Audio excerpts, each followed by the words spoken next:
जय भीम, जय महाराष्ट्र। माझं नाव मारुती दादा गायकवाड, कोकण संघटक।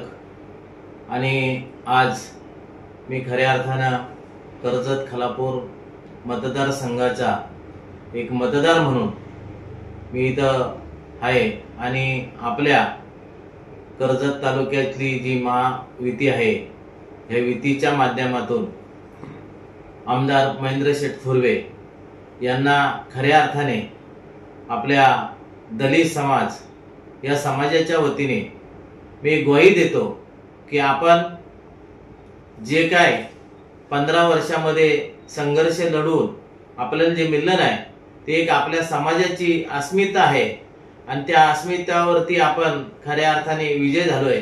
म्हणून आपण जसे विजय झालोय तसेच आपण येणाऱ्या कालामध्ये 2024च्या निवडणुकीमध्ये शेठ महेंद्र थोरवे यांना आपण विजय करू।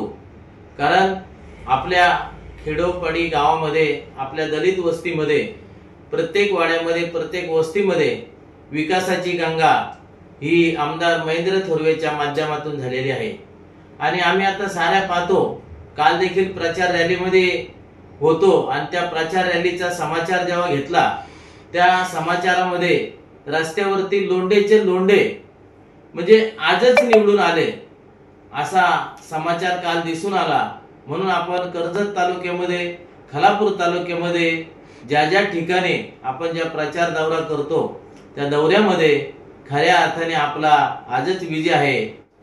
आपल्या कर्जत पोलीस मैदान येथे एक जाहीर सभा झाली आणि त्या सभेमध्ये राज्याचे मुख्यमंत्री एकनाथजी शिंदे साहेब हे आले आणि आम्ही काही समाजाच्या नेत्यांनी एक व्यथा मांडली आणि आमदार महेंद्र थोरवे यांच्या माध्यमातून राज्याच्या मुख्यमंत्र्यांना एक निवेदन दिला की दलित समाजाचा अनेक वर्षाचा प्रलंबित असणारा आंबेडकर भवन या भवनासाठी तुम्ही एक विचार करा आणि एक निधी जाहीर करा। मुख्यमंत्र्यांनी त्यावेळेस काही मागे पुढे विचार न करता डॉक्टर बाबासाहेब आंबेडकर या भवनासाठी आमदार महेंद्र थोरवे यांच्या माध्यमातून 5 कोटीचा निधी जाहीर केला आणि तो निधी आज आपल्या समोर दिसतोय, तो काम देखील चालू आहे।